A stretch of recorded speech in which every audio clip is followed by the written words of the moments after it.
Hello. ઘણી બધી વાતો કરવાની છે કે શરૂઆતમાં તો કોઈને એવો અંદાજ ના હોય, બધું સારું સારું લાગે, પણ વખત જતાં તમારે પરિસ્થિતિ અને સંજોગોથી ટેવાવું પડતું હોય છે. અને કેવી રીતે તમે એ બધી વિપરીત પરિસ્થિતિઓમાં પણ આનંદમાં રહી શકો, અને આનંદમાં રહેવાનું છે એવું આપણે યાદ રાખવાનું છે. એ આપણને કોકના જીવની પરથી ખબર પડે કે આટલા વર્ષ એણે આમ કાઢ્યા, કે એ બાયોગ્રાફી લખેલી હોય, એમાં બધું લખેલું હોય ડિટેલમાં કે આ મહાન સંત થઈ ગયા. અને હવે શરૂ કરીએ તો મને જ્યારે મારે માંદગી દરમિયાન બહુ તકલીફ થતી, તો મને ઘણા બધા ઇન્જેક્શન્સ ને બધું લેવું પડતું હતું. તો મને પૂછે जनरली कि आपको दर्द होता है, तो मारे तरह तरह हंसी ने हूँ कहूँ कि वो क्या होता है मुझे नहीं पता, दर्द क्या होता है, क्योंकि मेरी तो ज़िंदगी ऐसे गई, मैं कितना दर्द सहूँ, मैं दर्द मानती नहीं हूँ उसको, इसलिए मुझे दर्द होता ही नहीं. એટલે તમે જે મહેસૂસ કરો, તમે જે ધારો, તમે જે વિચારો એવું તમને થાય. એટલે આપણે એવું જ વિચારવાનું કે આપણે સારું છે, આપણે મજામાં છે, આપણે બધું કરી શકીએ છીએ અને બીજાને મદદ કરી શકીએ છીએ આપણામાંથી પરવાર્યા પછી. અને મારે તો મારામાંથી હજુ મારે દવાઓ સરખી ચાલુ છે, રિપોર્ટ સારા આવે તો એ દવા બંધ નથી થતી. લગભગ દિવસની 15-17 દવા હું લેતી હોઈશ. એમાં બધું આવી જાય, લીવરની, મલ્ટીવિટામિન, હિમોગ્લોબિનની. પણ એ દવાઓ લેવાથી બધું સારો રિપોર્ટ આવે, અને બહારનું ખાઓ નહીં, મીઠું પ્રમાણમાં ખાઓ, એ બધું સારું લાગે. એ તમે કરી શકો. અને બધા નથી કરી શકતા, કારણ કે મારા ડૉક્ટર જેવું કહેતા હતા કે પહેલી દિવાળી આવી જ્યારે મને 2009માં ડિટેક્ટ થયું પછી, તો કે પહેલાં પેશન્ટ તરીકે તમે હશો એવું એમણે અનુમાન કરી લીધું. પણ મારું મનોબળ ટચ વુડ એવું છે કે હું એકવાર વિચારું પછી હું પાછી ના પડું. અને મેં જોઈ લીધું, અને મેં આમ તો પહેલાં પણ જોઈ લીધેલું કે મને તકલીફ થઈ એ પહેલાં કે શું ખાવું જોઈએ, કેવા વિચાર આચાર હોવા જોઈએ કે જેનાથી આ બધી તકલીફો ના થાય. કોઈ કહે કે તમને હેરિડિટી થયું છે, એટલે તમારા પેરેન્ટ્સને હોય કે ભાઈને હોય તો તમને થાય. હું એવું નથી માનતી કે એવું કશું હેરિડિટી હોતી નથી. તમારી ખાવા પીવાની શૈલી કેવી છે, તમારું રૂટીન કેવું છે, તમે સ્ટ્રેસમાં કેટલા છો, એ બધું જ કામ કરે છે આમાં. એટલે કેમ અમુક ઉંમરે જેના ફાધરને ડાયાબિટીસ હોય એના સનને થાય છે, કારણ કે એનો પણ એ સ્વભાવ હોય ને, ચિંતા કરવાનો, વસ્તુને મૂલાવવાનો, જીવનશૈલી અલગ હોય. એટલે એ બધાને કારણે બધું થતું હોય છે. આપણે કોઈને બ્લેમ ન કરી શકીએ, પણ મને તો એમાંની કે જાતની ટેવ નથી કે તમાકુ ખાઉં કે ડ્રિંક્સ લઉં કે, છતાં પણ થયું. એટલે મારા માટે તો બહુ જ શરૂઆતમાં વિચારનો વિષય હતો કે મને કેમ થયું. મેં તો એવું કશું કર્યું નથી. જે બહુ જ રેગ્યુલર લેતા હોય છે એ લોકોને હજુ થવાના ચાન્સીસ ખરા. મેં તો એવું કરતા નથી, તો કેમ એવું થયું. તો મેં શોધ્યું કે આ મને શું થયું છે. સિરોસિસ ખરું, પણ શેને લીધે, તો કે છે કે તમારું ક્રિપ્ટોજન છે, એવું ગૂગલે આન્સર આપ્યો.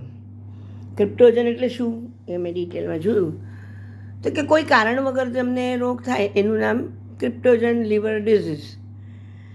હવે એ તો અમારા માટે જરાક નવી વાત હતી, એટલે પછી મેં એના ડિટેલમાં બધું જોયું ને શું ખાવું પીવું ને બધું, છતાં પણ શરીરે સોજા વધવા માંડે ને બધું થયું. એટલે મને વિચારે ચડ્યું કે હવે શું થશે. પણ ઉંમર નાની હોવાથી ટ્રાન્સપ્લાન્ટ થઈ શક્યું, મારી દીકરીએ જ આપ્યું અને આજે હું સ્વસ્થ છું આટલા વર્ષે. 2009 પછી લગભગ 2023-24માં વચમાં બહુ જ બધું બની ગયું, અજુગતું, સારું, ખોટું, ખબર નહીં કેવી રીતે શું નિર્ણય લીધા એ મારું મન જાણે. હવે એકવાર બતાવવા ગયા તો એને કીધું કે તમારામાં તો પેટમાં અંદર 12-13 જેટલા સ્ટોન છે. તો મેં કીધું કરી નાખો, હમણાં જ કાઢી લો. તો કહે છે કે હમણાં તમે થોડું ખાધું છે એટલે તમે 5 વાગે આવો ત્યારે આપણે કરી નાખીએ. તો એ ડિસિશન લેવું મારું હતું, કારણ કે ખોટો કચરો શરીરમાં ભરી રાખવાથી કોઈ મતલબ નહોતો. તો મારા ફેમિલીને ઘણું એવું લાગ્યું કે મમ્મીએ બહુ બોલ્ડ ડિસિશન લીધું આવી રીતે એકદમ. પણ એમાંથી પણ રિકવરી થઈ ગઈ, કોઈ બીજા કોમ્પ્લિકેશન્સ ના થયા. પછી મારે લંડન જવાનું થયું અને મીન વાઇલ માર્ચથી હું ગઈ લગભગ જુલાઈમાં. તો ત્યાં સુધી મને કેટલી બધી વાર બોન્સના પ્રોબ્લેમ થયા અને ખબર ના પડે મને, આખું મારું સોડિયમ પોટેશિયમ બધું ગડબડ થઈ ગઈ ને હું શું કરું છું કે હું શું ફીલ કરું છું એ પણ મને નથી ખબર પડતી. હવે એ સંજોગોમાં હું ત્યાં એકલી જાઉં, પાછી એકલી જવાની હતી, તો હું શું કરવાની? રસ્તામાં કંઈ તકલીફ થઈ તો એટલે મેં ના પાડી કે મારે નથી જવું. પણ બધાને કોન્ફિડન્સ હતો કે તમે કંઈ પણ હશો તમે પહોંચી જશો આરામથી, તમને કંઈ નહીં થાય. એટલે ઉપડ્યા અહીંથી બેન અને ત્યાં પહોંચી હું. અને ત્યાં પહોંચી પછી મને 2 થી 3 દિવસ એ લોકો કહે છે કે જેટલેગ, પણ આઈ ડોન્ટ થિંક સો કે એ જેટલેગ હતું. કારણ કે આ પહેલાંય હું ગઈ છું ત્યારે વધારે તબિયત ખરાબ હતી અને મારી ડોટરને ડિલિવરી હતી. હવે બધું કરતાં કરતાં કરતાં પકડાયું ને એનું સોલ્યુશન થયું કે દવાથી મેલ્ટ થશે, આમ તો નીકળે એવું નહોતું. એટલે એ બધું કરાવ્યું. પછી ટિકિટનું બુક થયું, ત્યાં ગઈ, ત્યાં આગળ તો નવાઈ લાગી એટલું ચાલી. મને નવાઈ લાગી હતી કે હું કેવી રીતે ચાલું છું, અને શક્ય બન્યું બધું. એટલે તમારું અંદરનો કોન્ફિડન્સ તમારે જાળવી રાખવાનો છે. મને મારા છોકરાઓએ ખાસો કોન્ફિડન્સ આપ્યો કે મમ્મી તને કંઈ નહીં થાય, પણ થોડુંક અંદર ડર સાથે કે કંઈક થશે તો અમે છીએ ને, તું ચિંતા ના કરીશ. એટલે એ બધું ભેગું થતું ગયું ને કરતા ગયા ને એમ કરતાં વર્ષો નીકળ્યા. એમાં ઘણા સંબંધો ગુમાવ્યા, ઘણા ગ્રુપ છોડ્યા, ઘણી એટીટ્યૂડ બદલી, બધું ખાવા પીવાનું બધું એ પ્રિસ્ક્રાઇબ હોય એવી રીતે ખાવાનું બધું શીખી ગયા.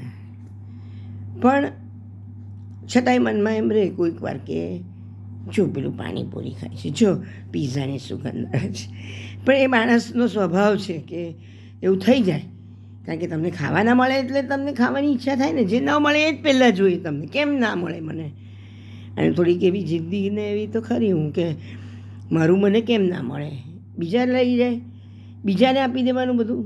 આ પેલા ઝુરિક એરપોર્ટ પર પેલું બધું મને મળ્યું તો મેં પેલા બેન કે તમારે આટલું મળે છે, તો મેં કીધું કે તમે ખાઈ જાઓ, કારણ કે મારે તો ખાવાનું નથી. એટલે એમને આપી દીધું. તો મને મનમાં આટલું બી ના થાય કે હા આટલું બધું સારું હતું કે મારી છોકરી માટે લઈ જાઉં કે ના તમે ખાઓ. એ સ્વભાવ કામ લાગે છે. જ્યારે તમે મુશ્કેલીમાં હો ને ત્યારે તમારો આ સ્વભાવ તમે કોકનું પેટ ઠાર્યું ને, એ ભલે એને ના હોય તમને ના હોય એ વખતે મગજમાં, પણ એકચ્યુઅલી દેટ વર્ક્સ કે તમને તમારું થોડુંક પાપ ઓછું થયું અને પુણ્ય વધ્યું. હવે આપણે તો ખબર નથી પાપ પુણ્યનો હિસાબ, આપણે તો કરવા બેસવાના નથી ક્યારેય, તો એ જ કરે છે. તો હશે કંઈક એવું કે આટલું સહન કરવાનો વારો આવે એવું માનીને હું તો બહુ બધું મજા કરતી હતી મારી વાનગીમાં. અને ઉલટી હું કહું કે હા તો હું સિલેક્ટેડ છું, એણે મને સિલેક્ટ કરી છે કે મારા પર પ્રયોગો કરે, સંબંધથી, ખાવાનાથી, દવાથી, કંઈ પણ અજમાવે. ભલે ને અજમાવે, આપણે બતાવીએ કે આપણે બધું સહન કરી શકીએ છીએ. પણ કોઈક વાર એવું થઈ જતું હોય કે ના સહન કરવાનું થાય. પણ હવે એને તો ન કહેવાય ને, એ કહે કે આ તો પકડાઈ ગઈ, એ તો કાચી છે. આપણે પછી કાચા નથી થવાનું. એટલે બધું ચાલતું ગયું, ગાડીઓ બધી જતી ગઈ, આવતી ગઈ. પછી પહેલાં તો મને નહોતું ગમતું બધા મને જોઈને બધું બોલે તો, કારણ કે મારું આખું લુક બદલાઈ ગયેલું, કરચલીવાળો ચહેરો ને. તો કોણ જુએ ભાઈ સાહેબ, કોઈ ના જુએ ને. હું ગાયા કરું ગીતો કે મને કેમ કોઈ બોલાવતું નથી, કેમ કોઈ જોતું નથી, કેમ મારી સાથે વાત નથી કરે. ઘણા તો મને રિસેપ્શનમાં મળે ને હું મારા વર જોડે હોઉં તો ઓળખે, ને એકલી હોઉં તો મને ઓળખે બી નહીં. એવી પરિસ્થિતિ બી આવી. કંઈ નહીં, બધું લાઇટલી લેતા શીખી ગયા કે આમાં આવું થવાનું. આ તો મારું બહુ સારું સ્ટેજ છે. બાકી લોકોના તો મોડા કરચલીવાળા ડાર્ક સર્કલ થઈ જાય ને. પણ લેડીઝ તરીકે મેં એ બી બધું સાચવ્યું કે વાળમાં અમુક પેલું ડુંગળીનો રસ ને એવું લગાડવું એટલે ખરે નહીં. અને ખાવા પીવામાં તો જે હતું તે પાણીમાં અમુક કે એટલું પીવાનું. અને પ્લસ થોડી એક્સરસાઇઝ કરતી હતી, બહુ નથી કરી શકતી હું. હજુ મને કહે છે ચાલવાનું, પણ વરસાદ હોય ઘરમાં તમે અડધી કલાક ચાલો, પછી કેટલું ચાલો. જ્યારે રનમાં તો હું બહુ ચાલી, એટલે ત્યાંથી અડધો રોગ તો ભાગી ગયો કે હું ચાલી શકું છું, મને મગજમાં થયું. એટલે પાછા અહીંયા આવ્યા એટલે અહીંયા આગળ પૂર ને બધી સમસ્યાઓ ઘેરી લે આપણને સતત. અને પછી પેલા બધા એક્સપેક્ટ એવું કરે કે તમે ત્યાં કેવા રહ્યા હતા એવા રહો અહીંયા. હવે કેવી રીતે રહેવાય? ત્યાં આખું જુદું હતું, અહીંયા આખું જુદું છે. એ બધું એડજસ્ટ કરવું પડે. એટલે એ બધું શીખીને આટલે પહોંચી. એટલે મારે બધાને એ જ કહેવાનું છે કે તમારે કોઈ પણ પ્રોબ્લેમ આવે તો ગભરાઈ નહીં જવાનું, એનો સામનો કરવાનો. ગભરાઈ જશો તો એ ડબલ ટ્રિપલ ડે નાખશે તમારા પર ને જોશે કે હવે શું કરે છે. એને તો મજા આવે ને કે હારી જાય છે, કોને બોલાવે છે. હમણાં પાછું વાંચ્યું કશે કે દ્રૌપદી કહે છે કે તમે કેમ ના આવ્યા? આટલું બધું મારું ચીરહરણ થયું, ત્યારે અપમાન થયું આટલું ભરી સભામાં, તો તમે કેમ ના આવ્યા? કે તે મને યાદ ના કર્યો, તે બધા વડીલોને યાદ કર્યા, તે બધાને તારા પતિઓને યાદ કર્યા 5, પણ તે મને નથી. છેલ્લે મને યાદ કર્યો તે, એટલે હું આવી ગયો. આવ્યો ને, પહેલાં યાદ કર્યો હોત તો તને અપમાન ના સહન કરવું પડત, પણ તે મને યાદ જ ના કર્યો. એટલે આવું છે કે તમે કહો તો એને ખબર પડે, એને મદદે આવે. નહીં તો એ બી હસી તમાશું જુએ કે વાહ કેવું ચાલે જો. એ કારણ કે આપણામાં એ જ છે. એટલે એ પોતાને જ ચેલેન્જ આપે છે કે આ સામેવાળી વ્યક્તિ આવું કરે છે, તેમાં પણ હું જ છું અને તમારામાં પણ હું જ છું. હવે તમે શું કરો છો? ઝઘડો છો કે ના પ્રેમથી રહો છો એકબીજા જોડે? એ બધી એના હાથમાં છે લીલાઓ બધી. કેમ લોકો દોડે છે બધે વ્રજને પરિક્રમા કરવા. અને એમ એની જીવનમાં આજે જ મેં વિડીયો જોયો, સાવ સન્નાટો અને અમુક પક્ષી બોલે ને મોર બોલે ને. એ વખત જેવું વાતાવરણ 5000 વર્ષ પહેલાંનું હતું એવું અત્યારે ફીલ તમને થાય ત્યાં જાઓ તો. દિવસના ભાગમાં, રાતે તો જવાય જ નહીં, કારણ કે જે જુએ છે એની ત્યાં ઘણી બધી ખાંભીઓ છે. એને કાં તો આંખ જતી રહે છે, જેમ અંબાજી મંદિરમાં કહેવાય છે કે પૂજારીજી આંખે પાટા બાંધીને એની સેવા કરે છે. જો તમે ખુલ્લી આંખે માની સામે નજર મિલાવવા જાઓ તો તમારી જાય આંખ. એટલે ખુલ્લી આંખે કશું થતું નથી. માતાજીને, કૃષ્ણને, બધાને પડદો આવી જાય છે. એવું કહેવાય છે કે એની જીવનમાં આવે છે અજ્જુ કૃષ્ણ, કારણ કે એ તો અજર અમર હતા. એ તો પેલું ચિહ્ન બતાવે છે કે તીર વાગ્યું ને દેહ વિલય થયો, પણ કોઈ એવા લોકોનો દેહ વિલય થતો જ નથી. એ અજન્મા અજર અમર છે. એને શું લેવા દેવા મૃત્યુની ને જીવનની? એ તો બાળ સ્વરૂપની લીલા કરવા આવેલા. એ યુવાનીમાં ગોપીઓ સાથે નૃત્ય કર્યા, રાધાને પ્રેયસી બનાવી, મળી તો નહીં. ત્યારે રૂક્ષ્મણીએ કાગળ લખ્યું કે મને મારો ભાઈ આની જોડે પરણાવે છે, મારે ત્યાં નથી જવું, તમે મને લઈ જાઓ. એની ઈચ્છા પૂરી કરી, પણ એના થઈને નથી રહ્યા. એ કૃષ્ણ કોઈના નથી થઈને રહ્યા. ફક્ત એમને રાધા ગમતી હતી, પણ રાધા મળી નહીં. સત્યભામાએ ઘણી વાર પૂછે છે કે તમને કેમ વધારે રાધા ગમે છે? કારણ કે બધાને જગજાહેર હતું એમનું પ્રેમ પ્રકરણ. તો તો કે રાધા મારી પાસે કશું માગતી નથી, તમે લોકો કંઈક ને કંઈક મારી પાસે માંગો છો. અને ઉદાહરણ રૂપે એવું કહે છે કે જ્યારે હું માંદો પડ્યો ત્યારે રવૈજીએ કીધું કે કોઈ સ્ત્રી પોતાનું આ અંગ આપે તો એને સારું થાય. તો તમે કોઈએ ના આપ્યું, રાધાએ આપ્યું, કારણ કે એને પડી નથી કે જીવું મરું. એને શું, એ પ્રેમ મોટો છે. એટલે સત્યભામાને એમ થાય છે કે હા, હું એવું માનતી હતી કે કૃષ્ણ મારા છે, પણ કૃષ્ણ કોઈના નથી, કૃષ્ણ આખી દુનિયાના છે. કોઈ એને બાંધી નહીં શકે કે આ મારા કૃષ્ણ છે. ખબરદાર જો કોઈ એની પાસે માંગ્યું કે ગયા કે કંઈ, એ તો અત્ર તત્ર સર્વત્ર વાપેલા છે. કોને કહીશો, કોને મનાવશો, કોને સંભળાવશો? અને જ્યારે આટલો પ્રેમ હતો, રાધા બીજે પરણી ગઈ, કૃષ્ણ સત્યભામાને પરણ્યા, રૂકમણી હતી, કેટલા બધા હતા. એટલી બધી ગોપીઓ એટલી બધી લેડીઝને એણે ભરી રાખી હતી કંસે, એ બધી છૂટી. તો કે બધા એવું કહેશે કે આ તો ત્યાં રહી આવી છે, અમે એની સાથે લગ્ન નહીં કરે, તમારી સાથે કોણ લગ્ન કરશે, તમે તો છોડાવ્યા અમને. તો કે હું કરીશ. 16,000 રાણીઓને પરણ્યા, પણ કોઈ એમની લાઈફમાં નથી, ફક્ત રાધા હતી. એની પણ સાથે શારીરિક નહીં, મનમેલાપ હતો, જુગ જુગના સાથી હતા. જેમ કહેવાય છે ને કે અર્ધનારેશ્વર છે, આમ શિવ છે અડધા ને આમ પાર્વતી છે, એવી રીતે રાધા અડધી, કૃષ્ણ અડધા, એ એક જ છે સ્વરૂપ. આપણે મેલ ફિમેલ કરીએ છીએ, પણ આત્મા અજર અમર છે, એને કોઈ જાતિ નથી. આપણે અત્યારે ફોર્મ ભરવા બેસીએ તો કે ને તમારી આમ ઉંમર લખો, તમારું નામ લખો, તમારું સરનેમ લખો, તમારા પપ્પાનું કે તમારા વરનું નામ લખો, બધું આપણે ભરીએ ફોર્મમાં. અમે જન્મ્યા તે તારીખ લખો, ગોત્ર લખો, બધું જ લખવાનું.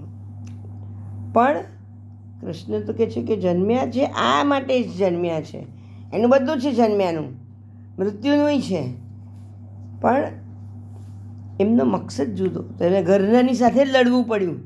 બોલો, સગ્ગો મામો માને મારી નાખે, પેલી રાક્ષસણીને દૂધ પીવડાવવા મોકલી, અંદર ઝેર હોય, એ બધું એમને આમ આમ આમ કરીને ખબર પડતી હતી ને, હસતા હસતા, તું ચાલ ચાલ એક, હું બીજી ચાલું. એ પણ એક વખત કહે છે કે આટલું જે મને માન અત્યારે બધાના ઘરોમાં મારા ફોટા છે, કેમ? મેં જિંદગીમાં સહન કર્યું છે. મેં મારો પ્રેમ છોડ્યો, મારી નગરી છોડી લોકોને માટે થઈને, ત્યારે આટલું અજરંભર થયો છે. માટે તમારે એ બધી શીખ લેવાની કે જો કૃષ્ણને એના કર્મ નડ્યા, રામને સરયુમાં ઉતરી જવું પડ્યું, તો આપણે તો કોઈ વિસાત જ નથી. આપણે તો એમની આગળ ક્યાંય ના નથી, કયા તોલે આવીએ આપણે. ઘણા તો આજકાલ પ્રેયસીએ ના પાડીને તો અપઘાત કરવા છે. અરે ભાઈ, શું કામ અપઘાત કરવો છે? એના કરતાં એને ભેગો રહ્યો તો અપઘાત બરાબર જ હતું. એ પણ તને ક્યાં ખબર હતી? તને તો લોભ ને મોહ ને માયા ને એમાંથી તને જકડાઈ ગયેલો, લઈ લીધેલો. માને તું તર છોડતો, તને ક્યાં ખબર હતી કે આગળ જો પેલી જીવશે તો તને નવનેજા થશે? એટલે બધું એ કહે છે ને મુગ્ધત ભાવની નિમિત્ત માત્ર તંતુ કંઈક. એટલે એક તાંતણા ભર મેં મારું કાઢ્યું છે જીવન, એક આશાથી કે મને મગજમાં ફિટ એવું સેટ કરી દીધેલું કે મને કોઈ રોગ નથી અને મને કશું થવાનું નથી. પણ એવો આંધળો વિશ્વાસ તમે કેવી રીતે મૂકી શકો જ્યારે તમને એમ થાય કે ના, આ જે કરશે તે આપણું સારું કરશે, ત્યારે તમે આંધળો વિશ્વાસ મૂકી શકો. અને વિશ્વાસ મૂકતા શીખશો તો તમને ઓટોમેટિક લાઈફમાં કોકના પર વિશ્વાસ મૂકવાની ટેવ પડશે. એટલે તમને બધામાં શંકા જશે.